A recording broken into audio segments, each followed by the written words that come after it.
Sometimes I look at the world as it is in this day and age, with all this. And I truly am amazed, really, at how there's so many companies in so many industries, yet none of them know how to make a good product for their customers. Now, seriously, give me any company that you can name that makes something you utilize in your daily life and you think this was definitely worth my money.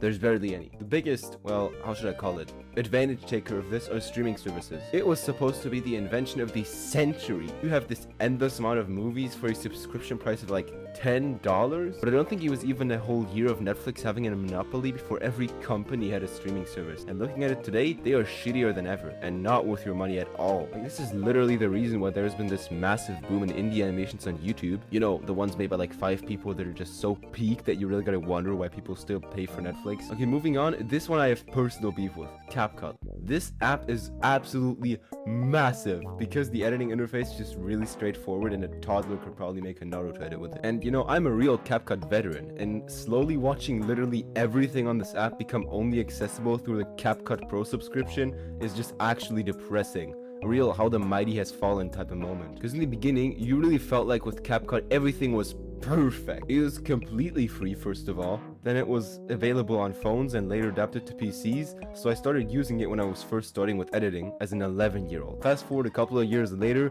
you can't do anything on this app anymore. Okay, it's not like that, but they have added so many useful features like AutoCut, which just automatically removes parts in the video while you repeat yourself or you stutter.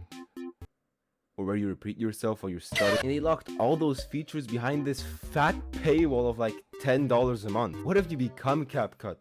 I trusted you and you betray me like this? Honestly, all these are kind of okay. The worst one, in my opinion, are car makers. Because what do you mean when it is my turn to be an adult, every car's interior looks like this? Maybe it's just me, but when I think of a good car, I think of something you can drive every day and something that's reliable with some small tech features here and there. But shifting on a touchscreen is not it, guys. Hate to be the one to say it, but I literally talked about that in my last video. So the real question is, why is this even an issue to me? Well, because the people making the decisions are supposed to know what is right. They're CEOs, highly trained individuals, and I think they know what should be right or what would be right. They just don't want to do it because what do you mean Duolingo thought replacing their staff with AI was genuinely a good idea? No one thought that. They just have investors who get aroused by the word artificial intelligence. Steam is a good example to show because they have a company that is massively driven by profit, but they aren't open, which means you can't invest in them, which means the user's experience is their biggest focus, and miraculously they are loved by everyone who has ever used them, including me. Okay guys, big update. The Steam Deck got increased by $300 because of RAM. What the fuck? At the end of the day, all I'm talking about really just depends on who you are. I've heard people say that they only would buy a new phone if the brand was owned by a lot of people or a lot of people bought that phone, which, well, you should consider getting a brain scan and an IQ test if you say that, but I mean, I'm just saying. But I'm sure that when I want to buy, for example, this super cool, really cool watch with a spinning car watch thingy inside, I'm sure if I want to buy that one, some people who really like watches would probably lose their shit because how dare I buy this piece of junk and not some super niche watch that looks less cool, but it tells a story. Yeah, the watch is kind of like me telling the stories on my YouTube channel, which you should subscribe to, by the way. I give up.